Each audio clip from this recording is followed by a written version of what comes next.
I am absolutely delighted today to be joined by the incredible Chris Woollams of Cancer Active, talking about the Active8 programme. So Chris, welcome to this bonus track for our cancer conference. Thank you so much for joining me and spending some time with us. Thank you for inviting me.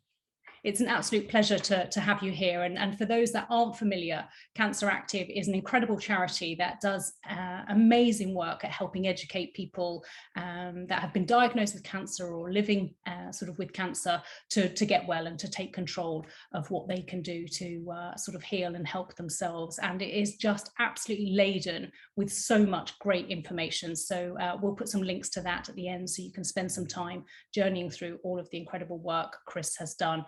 But before we delve into talking more specifically about the Active8 programme, Chris, would you mind sharing sort of with us a little bit more insight into your life before Cancer Active and what the driving force was for bringing Cancer Active to life?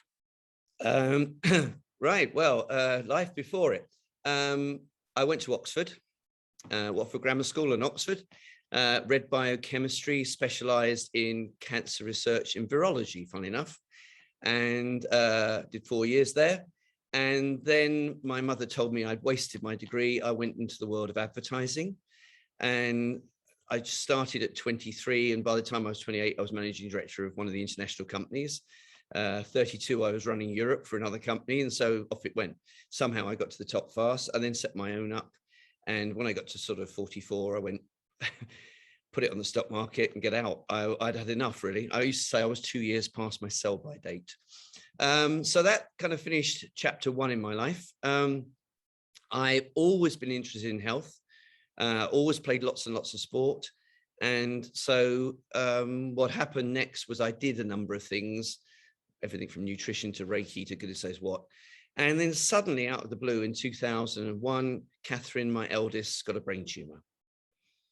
And we heard behind the scenes, because we happened to know someone at the top of St Thomas's, that she had 5 to 6 months if she was lucky. And she had a chemistry and law degree from Bristol, and she and I got stuck in. It was as simple as that. It's very hard, you know, it's very hard to think back to 2001. There was no information out there. It was the opposite of today. Now we've got too much. Which bit you trust, but then there was just no information.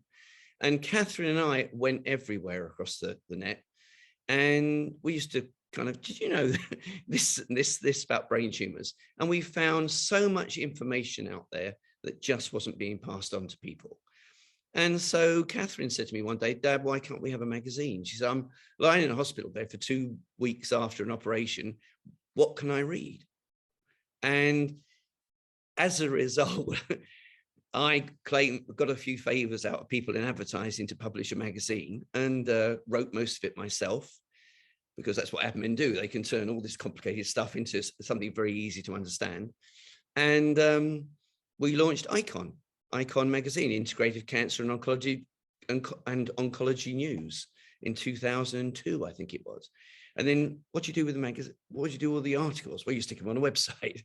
And it was all really amateurish stuff. That's what we did. And so that's how I got to where I am today, really.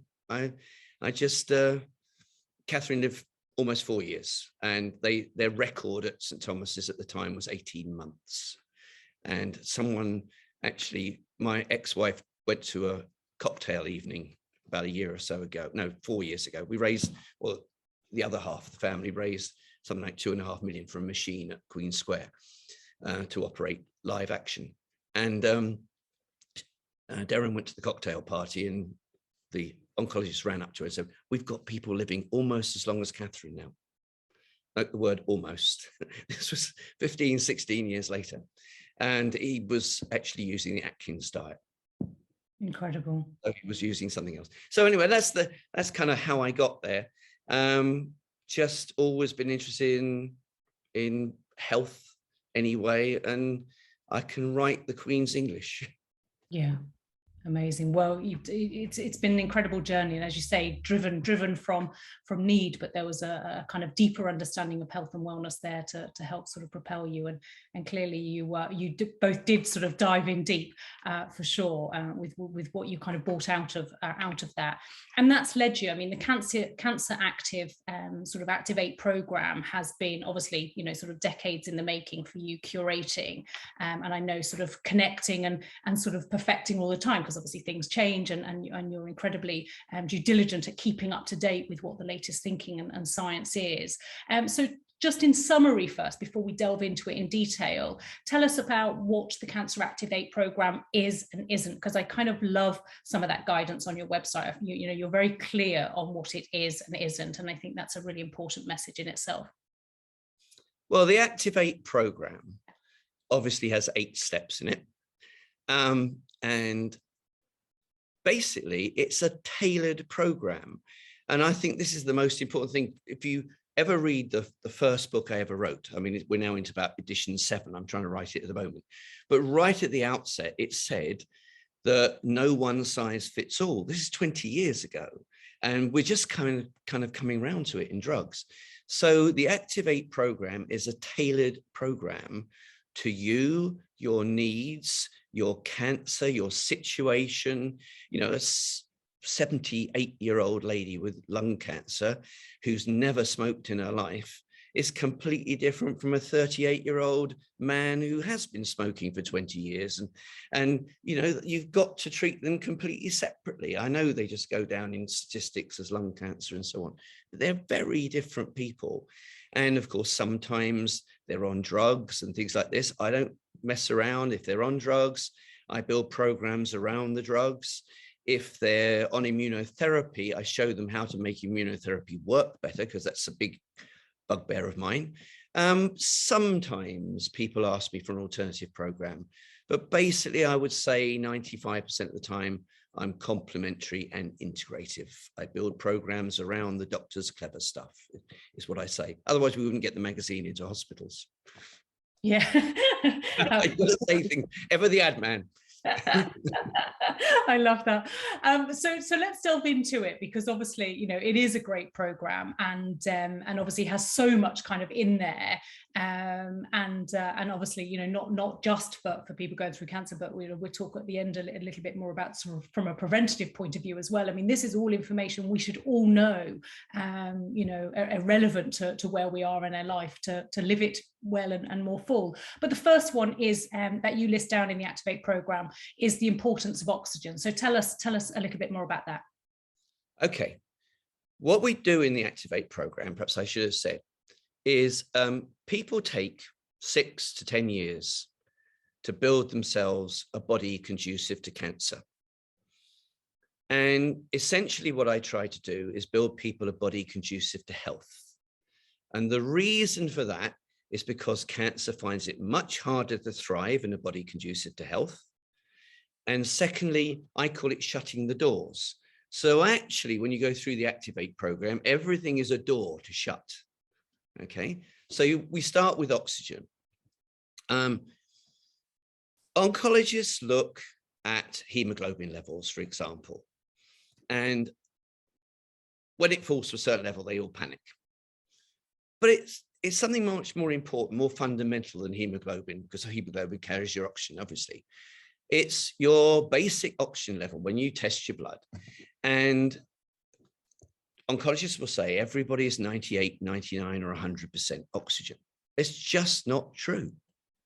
And I get lots of women with breast cancer at 91, 92. I get men with prostate cancer, 85. Kidney cancer is the worst. Actually, a lot of people down in the 70s. And we know for a fact that when your oxygen goes down, cancer becomes more aggressive. It's more likely to spread. And, you know, we've got lots of research on this. And we know, for example, that cancer tumors actually do not want oxygen inside them. So they create a valve in the blood supply. It's called a hypoxic pocket. And so this is its protection, so it doesn't get oxygen into it. So one of the things we try and do is target the hypoxic pocket. But it's very basic. And we want you to be 99 or 100%. We're shutting the door on oxygen. And then your cancer finds it harder to thrive. And if you get to that sort of high level, and you can do it with exercise, you can do it with green juices, you can do flaxseed, you can do hyperbaric oxygen, you will end up damaging the hypoxic pocket and making it easier to attack that cancer. And we know this. In Arizona, they've had people riding bicycles for 3 hours before they go and have their chemo or radiotherapy, just to get their oxygen levels up. Okay, so that's oxygen. That's incredible, incredible. So much insight just in that alone. And thank you so much for sharing. So point 2 is clean up your toxic body. So tell us a little bit more about that in the program. Okay, it's a difficult thing to do because there are 3 sort of areas of toxins. Number 1 is environmental toxins. And of course, there's huge argument about this. So people like Cancer Research says it's a very small level. And if ever is proven that environmental toxin causes cancer, it'll only be a small level. It's rubbish. And the Institute of Massachusetts Institute Lowell actually have shown that they think 35% of all cancers are caused by environmental toxins. I mentioned green juices just now. It's important to understand that you can take green juices and you can make them organic, and you can use things like zeolite and selenium. There is research, and you can get toxins out of your body. But it's also important to know when you can do this. So for example, you need a healthy microbiome, because the bugs in your microbiome help you clear the toxins out of you. There's research on that too. The second area is the bugs themselves. If you've got pathogens in your gut, pathogens, you saw the Jeffrey Boycott video, pathogens will actually make toxins. The difference between good guys and bad guys is the good guys make your B vitamins and things, but the pathogens make toxins, toxic chemicals, and they make microRNA that can trump yours. So you have to kill off all the bad guys in your gut. There's no question about it. You've got to, because they're making toxins all the time, day in, day out. And the third thing, and this is a little bit more complicated, there is an enzyme in every cell of your body called COX-2. And if you turn it on, you make things like cortisol and adrenaline. Okay. And I've got this slightly wrong, but we'll keep it simple. COX-2 is turned on by insulin, by steroids. That's the word I was struggling. Right, it's turned on by steroids, it's turned on by insulin, it's turned on by stress, cortisol and adrenaline. And when you turn it on with any of those things, you actually make highly inflammatory hormones called eicosanoids. And a Brit won a Nobel Prize and a knighthood for it, John Vane, in 1982, because eicosanoids, about 130 of them, they only last 5 seconds. And a little group of them are called prostaglandins. You get arthritis with it. So here's a third way you can get toxins in your body. And we'll come back to it when we do stress hormones. But basically, at the end of the day, you're becoming more toxic, more inflamed because of insulin or steroids or stress. So all those things add up to what we call chronic inflammation. Yeah. Whether it's environmental toxins or it's gut bacteria toxins or it's COX-2, you end up with chronic inflammation as a result of it. So we have to deal with all of them. I hope that's not too complicated. No, absolutely. And I think you know, we hear a lot about inflammation, but actually that was brilliant to kind of look specifically at how they're sort of triggered and what people might sort of do. So point 3 on the Active8 program is rebuilding your immune system. Okay. This is like stating the obvious. This is what cancer is, a complete failure of your immune system. And in everything you need to know, I talk about love your immune system, literally virtually in chapter 1. And it's something that no one thinks about. Doctors don't think about, particularly, I'm not too sure in Britain, they even realize that the immunotherapy drugs they've got, this is what we're trying to do. We're trying to love our immune system. And you can put your immune system down in a number of ways. The 3 biggest ways are, number 1, lack of vitamin D. Okay, now there's very controversial vitamin D. And so I've got some patients in Britain at the moment who are being given injections of vitamin D, and doctors are telling them the right figures and things like this. And I've got other patients and they're being told the wrong figures. So you need to have about 125 nanomoles per litre of vitamin D in your bloodstream.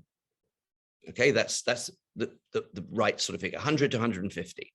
And in order to get there, according to the cancer experts in America, you should be taking 125 micrograms, that's the word. You should be taking 125 micrograms of vitamin D a day. And vitamin D arms the immune system. So you are born with the innate system, which is your T cells, and that's the first line of attack. And if that first line of attack fails, dendritic cells take a bit of the bad guy, hand it over to your B cells that make your antibody. Second line of attack. T cells, dendritic cells, B cells have all got receptor sites for vitamin D. So if you don't have enough vitamin D, and 82% of women, for example, with breast cancer on diagnosis have a very low level, you have no attack system. You can do all the diets you want and exercise and everything else, just don't have an attack system. Second area, high blood sugar, high blood fat. So without getting controversial, if you go and buy a carton of orange juice tomorrow morning, pour it out for yourself for breakfast, think you're doing yourself a lot of good, you'll put your immune system down for about 3 or 4 hours. If you've got high blood fats, you will affect the cytokines in your body and you'll put your immune system down as well.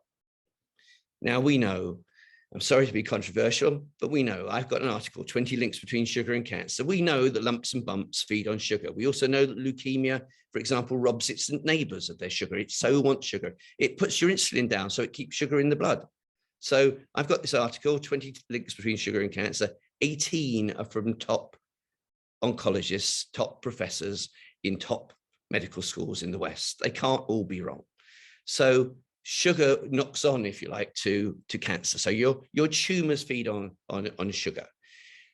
But actually, when the cancer goes to spread, it literally, a little switch goes, it goes into the lymph and it starts to burn fat. And people with the highest levels of blood fat get far more metastasis. Okay, we have research on it.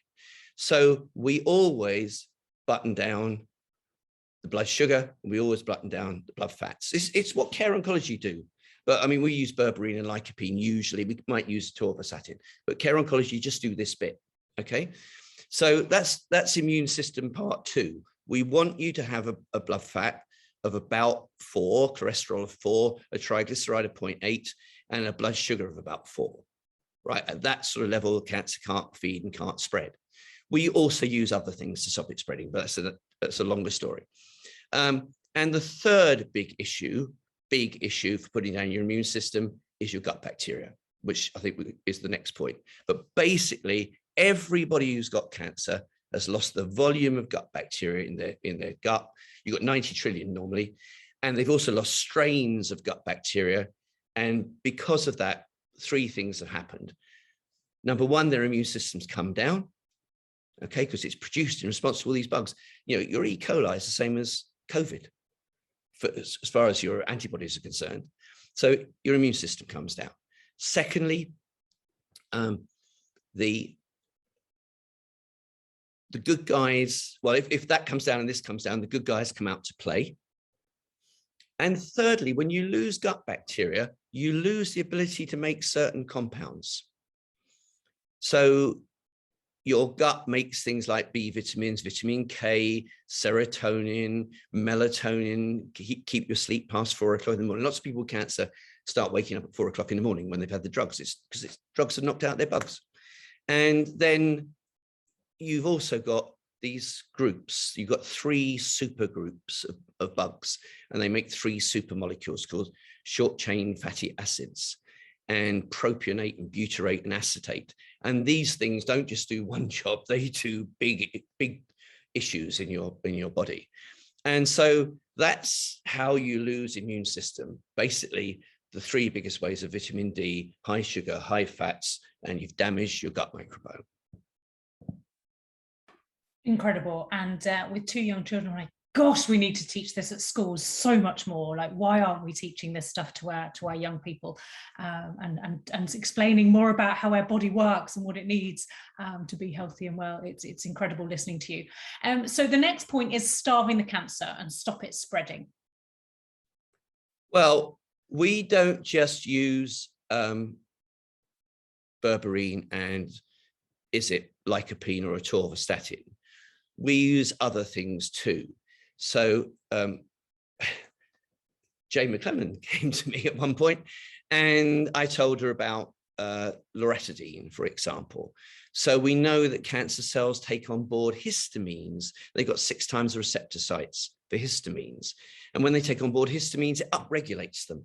I mean, oncologists should know this. And there's sort of several studies in the world where some bright spark happens to have noticed that people live longer if they're on an antihistamine.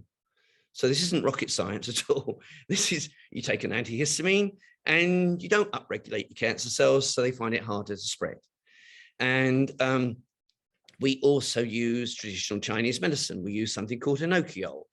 And hinokiol is from the magnolia bush. And it actually has lots of research on it, on different things from lung cancer to breast cancer. And it actually attacks cancer cells in the blood and lymph and stops them spreading. So we use it with dandelion at nighttime because that's another kind of cancer killer of cells that are in your blood or lymph. And then there's something called IP6. There's something called C-statin. If you've still got the tumor there and you've got breast cancer, there's NAC, N-acetylcysteine. But you see, this is what I say, it's all tailored for the person. So lady with breast cancer waiting for a surgery, I would give her N-acetylcysteine. It's actually a respiratory drug. It's involved in COVID, as you probably know, but also it stops the cancer tumor feeding on its environment. And it's very good. And it's research on breast cancer. So that's, we use a lot of different things for stopping the cancer feeding and spreading. We don't just stick to a couple of things. Yeah. Amazing. And I'll come back to sort of just how people source some of those drugs, actually, because I think a lot of people listening might want to know that. They're all natural. They're all natural. IP6, it comes from fiber. C-statin is another good one. It comes from dogweed or something like this. It's all natural. Yeah, amazing. And yeah, and we'll put some links on for some of these for people watching, so you can kind of learn more, obviously via Cancer Active, and also where to source some of this stuff, or where to obtain those, what foods to obtain those sorts of ingredients we're talking about from. So the next point is all illness begins in the gut. And I know you touched on this, and this is a big one, but tell us a little bit more about that specifically. Well, basically, and I believe this very strongly, if I'm trying to rebuild someone, I'm going to rebuild them from the gut out, which is, I mean, wouldn't say I've fallen out with care oncology. I've used care oncology in the past, but I just cannot, for most people, understand why anybody would want to use doxycycline. Someone's grade 4 or something, yes, we might use doxycycline, but I wouldn't want anything damaging the gut. I'm trying to rebuild it. Now, the reason I'm trying to rebuild it is there's been this huge human microbiome project in America. It involved 200 scientists, 40 different medical schools, $178 million. Okay, this is not wrong. And the overall conclusion was your gut gets ill first. I told you, loses volume, loses strains, and then you get ill. And secondly, you cannot get better until your gut gets better. That's what it said. Well, 2,500 years ago, some chap called Hippocrates said that, I think, too. So he said all illness starts in the gut. So, you know, he was right. It just takes us a little while to catch up with him. And it's really, really important. Okay, now, just thinking out loud, there are 2 sorts of people who get cancer, I think, if I can break it down and so baldly. Number 1, the ill. So I get a lot of people who come to me and they're on drugs already. They're on blood thinners. They're on, you know, something for their cholesterol. They've got heart problems. They've got thyroid problems. They're on levothyroxine and so on. And I got one little old lady, and she was 65, 68. And I shouldn't say that, should I? I'm older than her. Oh, faux pas of the day. And she was on about 8 drugs. She'd never been near a cigarette in her life, never been near a secondary smoker. She had lung cancer, but she was on 8 drugs. And this is what was making her ill, because if you're on those drugs, you've got an illness inside you. The average age of first chronic illness in Britain is 60. The average life expectancy is 76. So in other words, we go 16 years with an illness, a chronic illness, but this is the ill, okay? And all those drugs are adding up to making you ill. And I said to Rob Thomas on my show, Professor Robert Thomas, I said, what do you do about that? Because he was making a big point of it. He said, oh, I tell him to come off the drugs. I said, I can't do that. I'm not a doctor. I can't get them off all these drugs. So that's number one. These people are ill. Cancer was inevitable. It was the next step because all those drugs put down the microbiome and they carried on living with the drugs and also being ill. But then there's the well. And I get people who come to me and they say, I just don't understand how I'm ill because, you know, I've always cooked my own food. I eat really well. I do exercise. I take supplements. And then you go through it. And I ask them lots of questions and I can see straight away they had antibiotics when they were 3 years old, 4 years old, 5 years old, because they had their tonsils out at 8. And that puts their microbiome down. And then they had acne when they're 18 to 20. And so they were on 2 years worth of antibiotics. And so it goes on. They went to India or China or Mexico and got food poisoning, you know, and so it goes on. It's you know, infection can be parasites. It can be bad bacteria from, you can get in town, in the pub, you can get food poisoning the next day.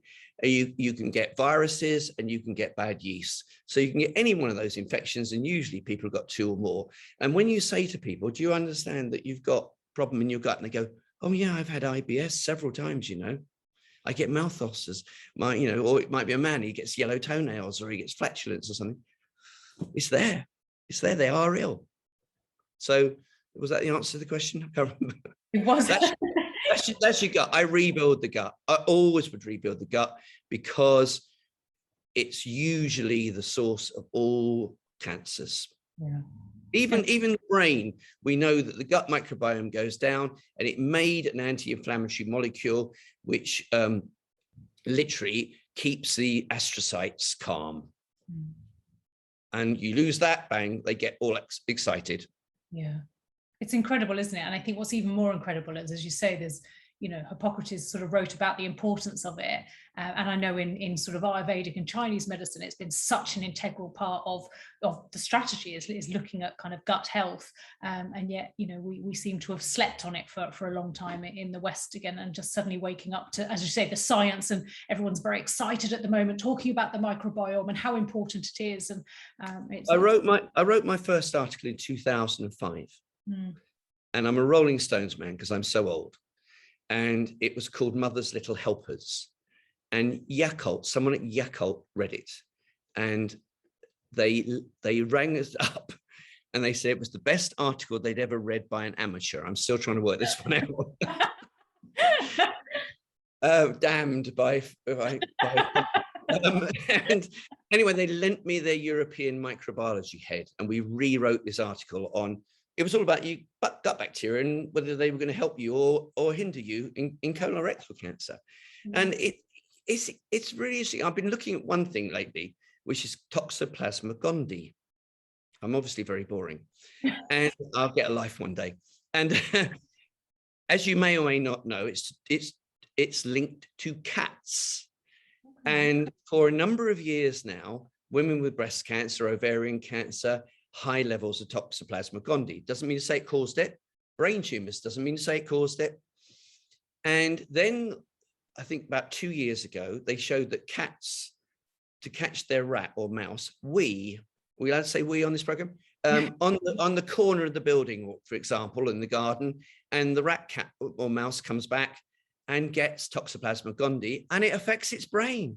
Wow. And it can't think straight and goes around in circles or whatever, cat catches it. And now they've shown that Toxoplasma gondii is linked to brain tumors. And the research on breast cancer is not quite as good. But I do read, you see, there's most people think, got to read. Yeah, Absolutely, absolutely, for sure. Well, that's fascinating, as you say, the importance of obviously keeping up and keeping on top of all this kind of, you know, research as well, just why it always stays so relevant.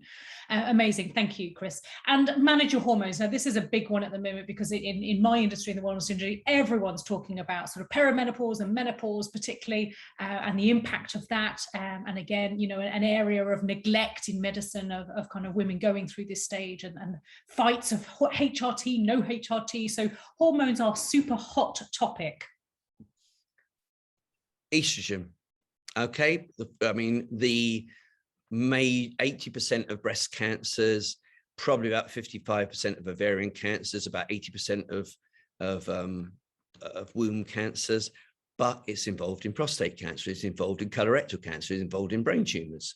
And again, you find this out. The funny thing is they use aromatase inhibitors for breast cancer, but nothing else.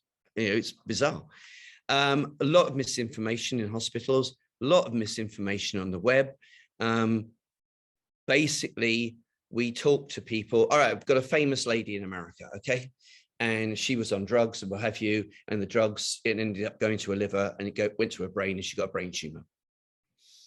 Mayo Clinic did an operation, gave her 3 months or something like that. Estrogen is actually a family of chemicals in competition with each other for receptor sites. And therefore there's good estrogens, there's bad estrogens. But basically you've got three. You've got human estrogens, chemical estrogens, and plant estrogens. And without getting boring, when you go through menopause, the thing you mentioned, you don't go to nil, you go down to about 35. So you're making estrone, estradiol, E1, E2, and E3. But you actually end up making more and more estradiol as we get fatter in our post 50 years. You make more estradiol in your fat stores with aromatase enzymes, but you still also make it in your adrenals. So going on an aromatase inhibitor, you're actually only targeting about 55–60% of estrogen, estradiol. And so that's one of the problems. So I would always help people block their estrogen more than that. And I would do it naturally. But estradiol is the dangerous one. It can cause cancer cells. It sits on receptor sites and it causes chaos in the cell. But then you've got herbicides, pesticides, and stuff you know, nail polish and things like that, toluene nail polish. You've got xenoestrogens. And finally, you've got phytoestrogens. And phytoestrogens are your friends. And this is something that a lot of people get wrong. I was working with one of our patrons, Trevor Poles, head of Royal Marsden's breast cancer unit. His twin brother did prostate. And Trevor Poles said to me one day, I've got ginestin working. Ginestin, soya. It's also in red clover. And when he said working, it was blocking receptor sites. So nasty estradiol couldn't sit there. So we know that red clover will help you, or eating lots of soy will help you. Yes, it really will. And we know that indole 3-carbinol can denature estradiol. And we know that melatonin can block human estrogens, but not chemical ones. And also there's something in America called Myomin. And Myomin was invented by an oncologist in Chicago who happened to be Chinese. And he put 5 Chinese herbs together because he got fed up with people coming to him saying, I'm on your aromatase inhibitor and I'm getting hot flashes and bone pains.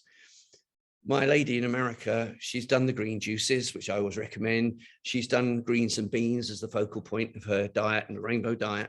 And she's done everything, red clover, indole 3, melatonin, and Myomin. And she's 4.5 years down the line from being given 3 months.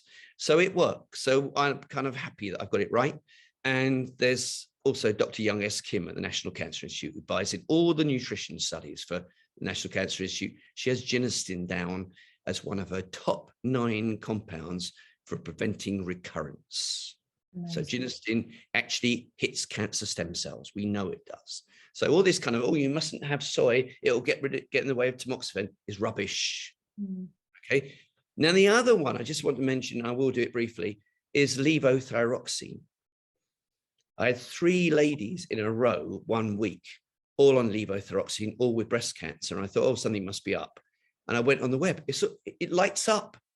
Levothyroxine can literally give you breast cancer down a different pathway. So perfect example of what I'm talking about. People go to the doctor They feel tired and listless. He goes, here's, have some levothyroxine. They take it.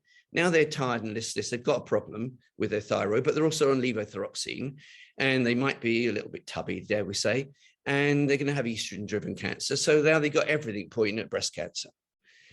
And two myths worth dispelling really at this point. Number one, you can come off levothyroxine. We've gotten people off it.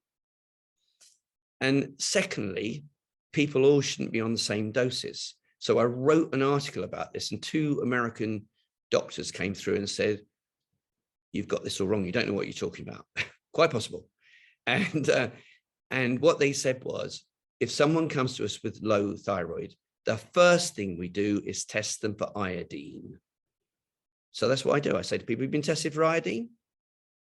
Okay, 95% they reckoned of people with low thyroid was just low iodine.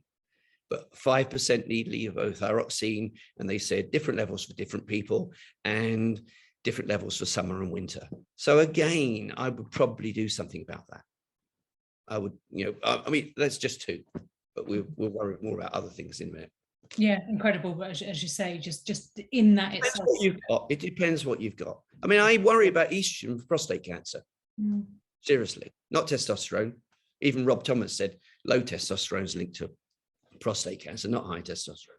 Yeah, incredible. And as you say, so much research out there and accessible for people as well. So point 7 in this program, which is just incredible, manage your stress. And we know, everyone talks about kind of that, but how do you all right, so around? Okay, so what happens is you get stressed, you change the pH, the acidity of your gut, okay, and you put your good guys down, your bad guys come out to play. That's one big way stress manages you.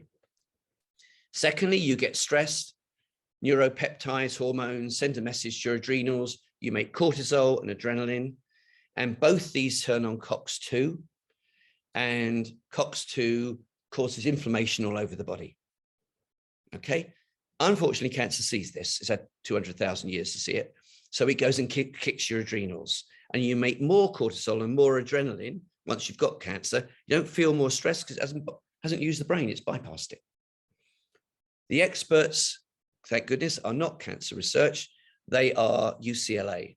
They've done 18 years work. They have a stress management laboratory, 18 years work, specializing in cancer.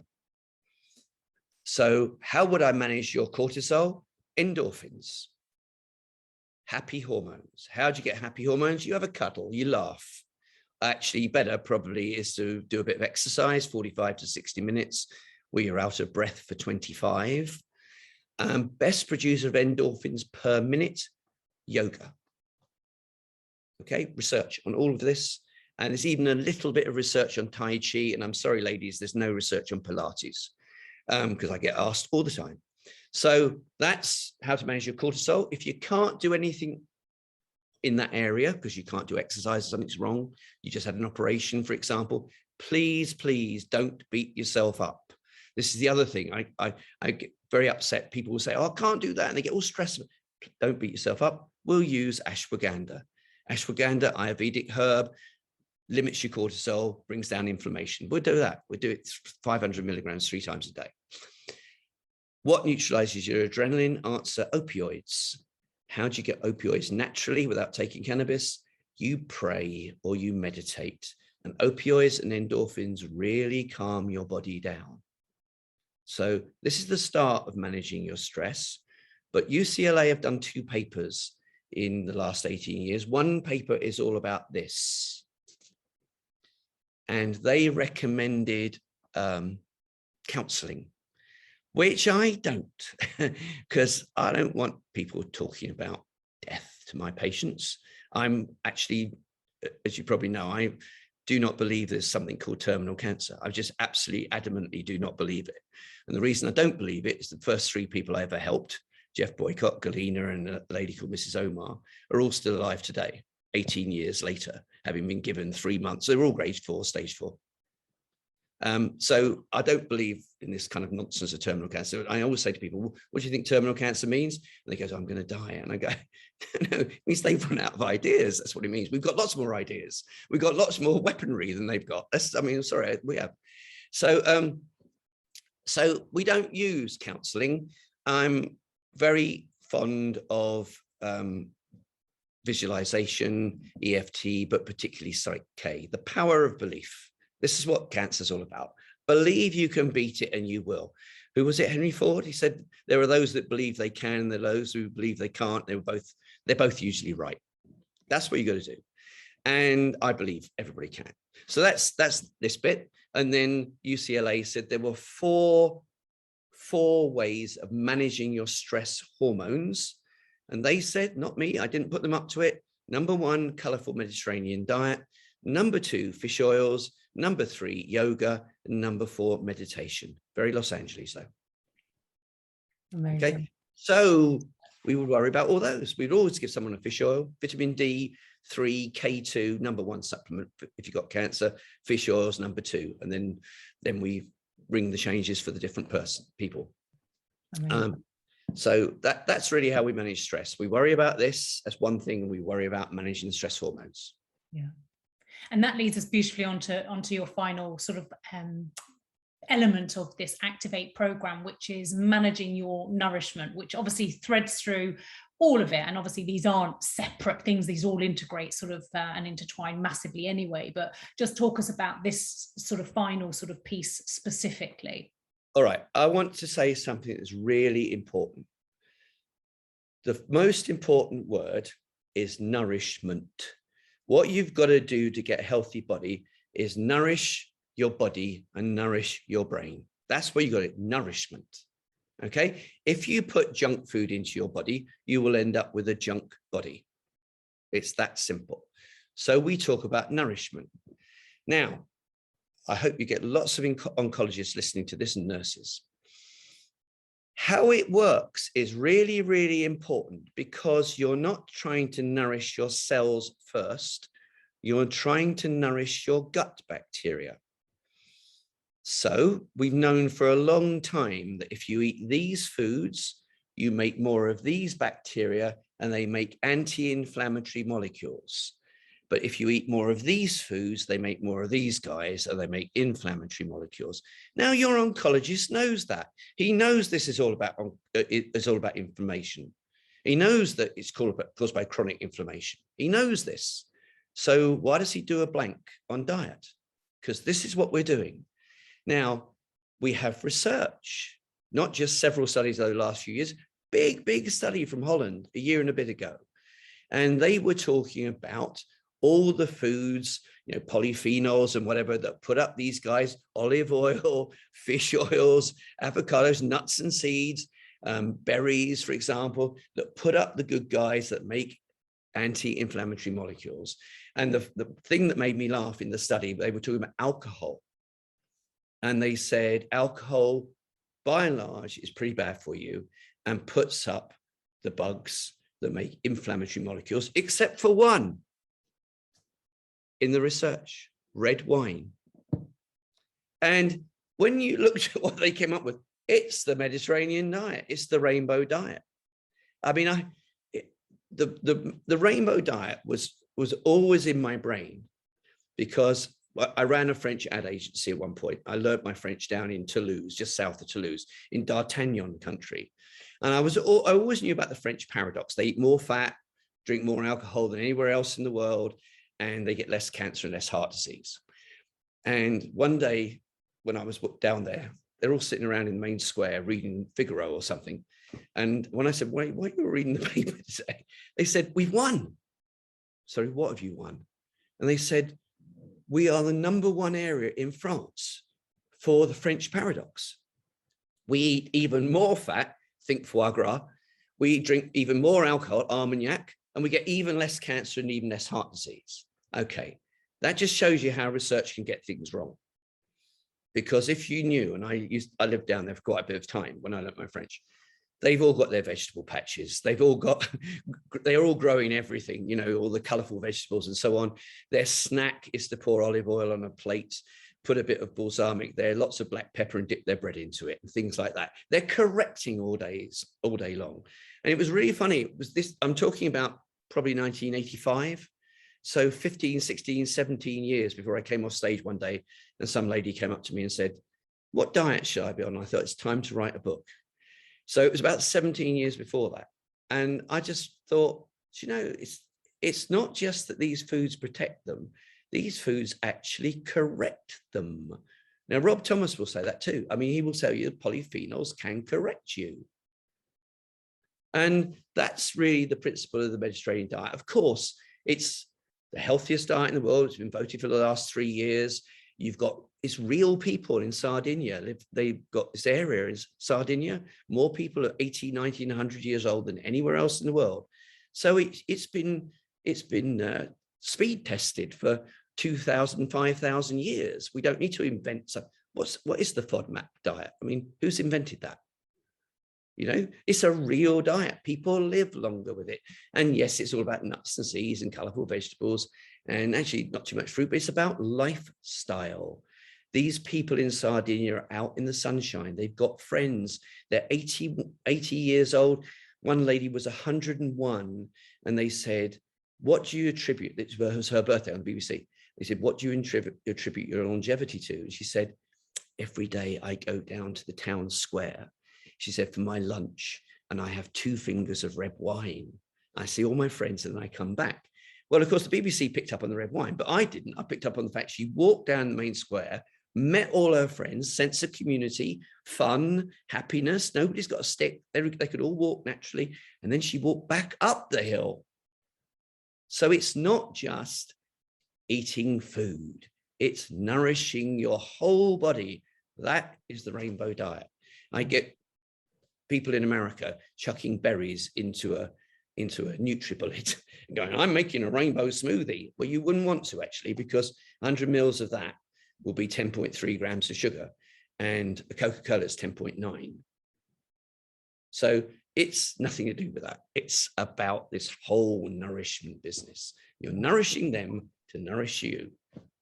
Yeah, incredible. Such an important message. And Chris, thank you for sharing more details on that, because I just think, I mean, obviously you bring it to life so beautifully. How you remember half of that, I have no idea how you can kind of recall, but I know you live and breathe it as well, and you're constantly reading and studying. I live and breathe golf. Okay. I said I live and breathe golf. Yeah. At the moment, turkeys.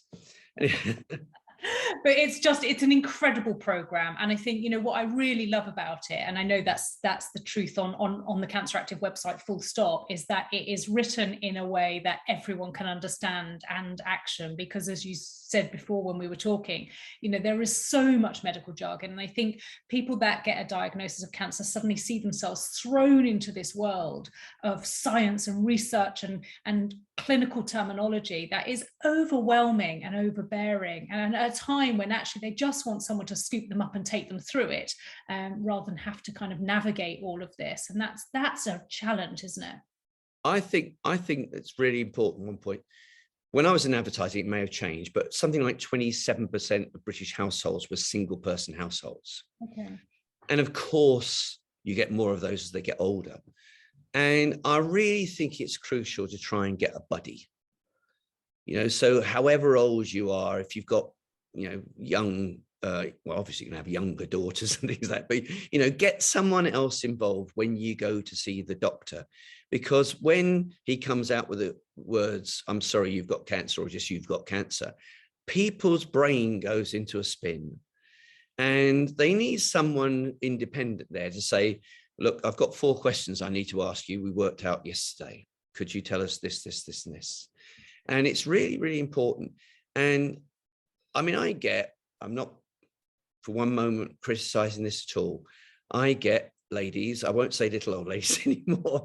I get ladies sort of, you know, 65 to 85, and they come on. I mean, a personal prescription is 2 hours. I spend 2 hours with them. It takes an hour and a bit to write it up because it's tailored to them. But, you know, they go on for 4 hours if they want to. I mean, they're lonely. They're lonely. It's a contributing factor to their cancer.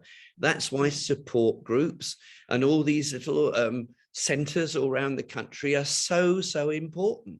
And that's what people like cancer research got to understand, that there's a huge contribution from all these support groups and independent centers around the country to look after people, to make them feel a sense of community again, for example, a sense of belonging.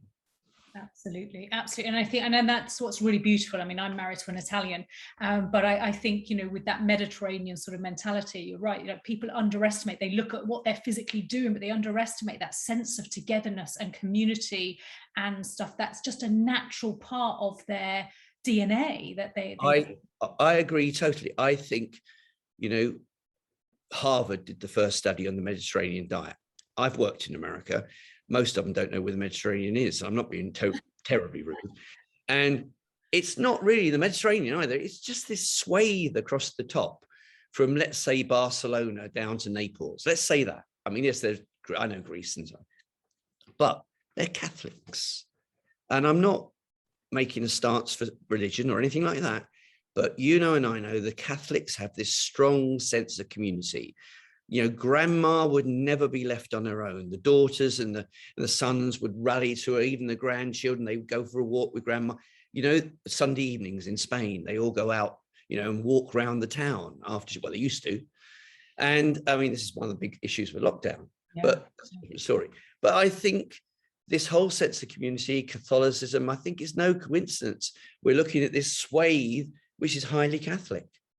Yeah. Yeah, interesting. Yeah, absolutely. That kind of makes a lot of sense. Talk to me about, I mean, that's been so insightful already, but we have an issue in our industry, in the wellness industry, and particularly with complementary therapies. And typically those that have trained in clinical complementary therapy or specialized in a complementary therapy, you know, whether it be reflexology, acupuncture, whatever, tend to not be so worried. You know, they are used to adapting and modifying, but we have lots of kind of spa and beauty therapists that work, you know, within the sector, offering hands-on treatments and complementary treatments that are petrified of the word cancer first and foremost, but also petrified that they can in some way spread cancer because of some very old and outdated guidelines that are still yet to be officially changed in our industry. I would just love, with your wealth of expertise and experience in this area, just to get your kind of feel on that. Well, I mean, you can't spread cancer like that at all. That's kind of a loopy idea, really, if it's coming. But what would you like me to more talk about? How therapists can do things like I do, or what would you? Yeah, well, I think it actually, even just the fact that you acknowledge it's a loopy idea is powerful enough. But yeah, I think, you know, how have you seen, I mean, do you recommend complementary therapies to sort of people as they approach you? Do you encourage them to kind of seek out more touch-led treatments? Totally. I mean, I build programs and I am merely the vector. So, for example, I do use Chinese medicine, and I've sent people down to George Cooper in Bristol. I've sent people to David Broom, who has a bioresonance machine and things like that. Or, you know, if someone wants a circulating cancer cell test, it's not me, I will send them to an integrative doctor. But equally, they want a second opinion, I might send them to Rob Thomas or Angus Dalgleish or whatever. I'm just the vector. I listen to what people are talking to me about, and I kind of work out what they're missing. I mean, I had a lady 2 days ago with non-small cell lung cancer, never smoked, all that sort of thing. And, you know, I was saying, okay, fine, masses and masses of supplements. And I said, number one, you know, you've got the doxycycline involved, and there's a gut-lung axis, so I'm a bit worried about that. But most importantly, you've forgotten this. You've not done anything about this area. And number two, you're taking far too many supplements, and pulled to about 8. But number three, I was really trying to say to her, you've got one big area. She was really uptight, and she wanted to do, you know, what about this? What about this? What about? I said, you need to calm down. We have this phrase in Thai called Jai Yen Yen, and Jai Yen Yen means cool heart. Have a cool heart, just calm down. And that's what you've got to have if you've got cancer. You don't, if someone, I always say to people, if I give you a plan and I give you options, and you like it, do the things you know you can do. Don't beat yourself up trying to do the things you know you can't, because I give you options, do the things, write it on your own piece of paper, stick it on the fridge door. And that's your plan for the next year. And that's 5% of your life. And the other 95% of your life is to get out there and enjoy yourself, because the other 95% is actually more important than those 8 supplements on the wall. And it's a totality. I applaud Care Oncology for what they came out to do, but it's just a bit. And if you read their American site, they acknowledge it's just this bit, right? I do this, and that's why it takes 2 hours. And I give people, 3.5, 4 months to kind of get it all going, and then they come back for a polish. And usually people come back and say, it's great. I've never felt so good in my life. Had a lady who said, my liver's clean, my thyroid problems have gone, and so's my cancer. That was about 2 weeks ago in Ireland. Amazing, fantastic. And so much of it is kind of common sense, but unfortunately not always common practice, and that tends to be where we kind of quite often fell by the wayside. And I think that's what I really love about the program. As we've said, it's really empowering and it's enabling. People can see what they need to do, and it's doable. But also from a preventative point of view, those 8 steps are, for anybody looking at it, thinking, actually, where am I here? How am I? What can I be doing to kind of make these more meaningful, these areas more focused in my life? Well, I wouldn't want to put anybody off, because it sounds like it's enormous. What we actually do is, depending on the person, we bring it down to just bite-sized chunks that they can do. And as I say, there might be 4 ways of doing something or 2 ways of doing something, and we'll talk about which is the better way of the 2. But at the end of the day, as I say, choose the one you can do rather than one you think you can do. And they end up with 8 bite-sized chunks, or is it 6, or is it 10, and they know they can do it. And the nice thing, I think the nice thing about it, perhaps it's come with 18 years of doing it, but the nice thing is interlocking. So you kind of get to point 8 and it fits with point 1, and it fits with point 3, and fits with point 5. And it just all builds from there. And you're creating this kind of totality.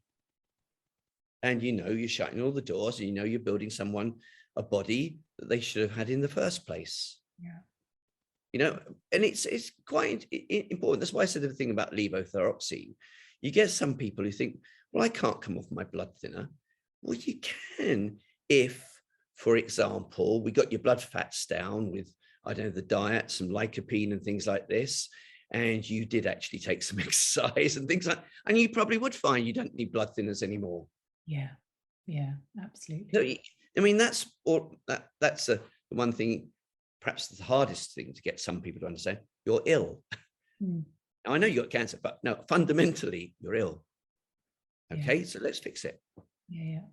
And I love that approach, because it's let's fix it, but let's get to the root cause of it, and let's definitely look at you as a holistic being, not just sort of looking for pills and prescriptions. They have their place, but fundamentally it's actually, let's look at your lifestyle. And even you touched on earlier how in your consultations it's looking back, how people have lived, what's happened to them over their journey, as typically cancer doesn't normally just sort of. Well, I mean, their cancer might literally have started when they were 2, 3. I'm serious. Because by damaging their gut bacteria in a certain way, it gave them another problem when they were 15 and they got glandular fever. Okay. And, people don't think like this. And we know, for example, that if you have antibiotics in the first couple of years of your life, you're 8 times more likely to get asthma or allergies by the time you're 8. Now, believe it or not, gut-lung axis sounds like a very trendy thing. And it's probably a phrase that's only been going for 2 or 3 years. But the first studies were done in 1990. There is a meta-analysis that goes back to 1990. And it said then, if you had antibiotics, you were more likely to have allergies and what have you. And you were more likely to get chronic pulmonary disease. And ultimately, if you got cancer, there was fundamental problems in your lungs with They didn't call it the microbiome, but that's what they meant. Yeah. And they then talked about people having chemo, this is 1990, and making matters worse, well, it would do. And then people had to be put on antibiotics, and then downhill. Yeah. They said that in 1990. I mean, I like the quote from Henry Friedman. He's an oncologist in America. He said, it is completely naive to believe that any one drug would ever cure something as complicated as cancer. I totally agree. It's completely naive to believe any one thing would cure cancer. So I get people coming up to me saying, you know, have you heard of B17 or I don't know, shark cartilage, whatever. Guys, Yeah, absolutely. I love that. That's going to be a new phrase for me. It's one I need to tell myself regularly as well. Listen, Chris, before we go, because it has just been incredibly insightful and there is so much packed into that session, and I am very grateful, and I know it will inform. My pleasure. So many. But I mean, Cancer Active is a charity, and so how can, I mean, we have a wealth of attendees that will be watching, and sort of connections that are passionate about health and wellness. How can they help? What can people do to support the charity? We need some volunteers, actually. I'm sort of the figurehead, but I'm not in Britain. And it lets the team down. I'm very conscious of the fact I let the team down. So we're just about to set up a whole marketing department and so on. We've come through unscathed from lockdown. We actually survive on only a little bit of money, but we made more money than we needed. So we've never even, you know, flinched in the lockdown, which is good. But I think if anybody wants to help us or wants to donate or anything like that, it's admin@canceractive.com. That's the simplest thing, admin@canceractive.com. If they want to get hold of me, and I had it first, Chris Walk, it's chrismeanshealth@gmail.com. Amazing. Fantastic. Chris, it's been an absolute joy and pleasure to spend time with you and to just listen to all of your experience and wisdom. It's incredibly empowering, and I think food for thought for all of us of kind of how we can sort of live and make these bodies healthier and more well, so we can sort of live better. I'd like to say one thing. Yeah. Cancer is a wake-up call. It's not a death sentence. That's the thing people have got to get through their heads. It's a wake-up call. As I said, you're ill. Whether you know it or you don't know it, you're ill. Wake up, get it fixed.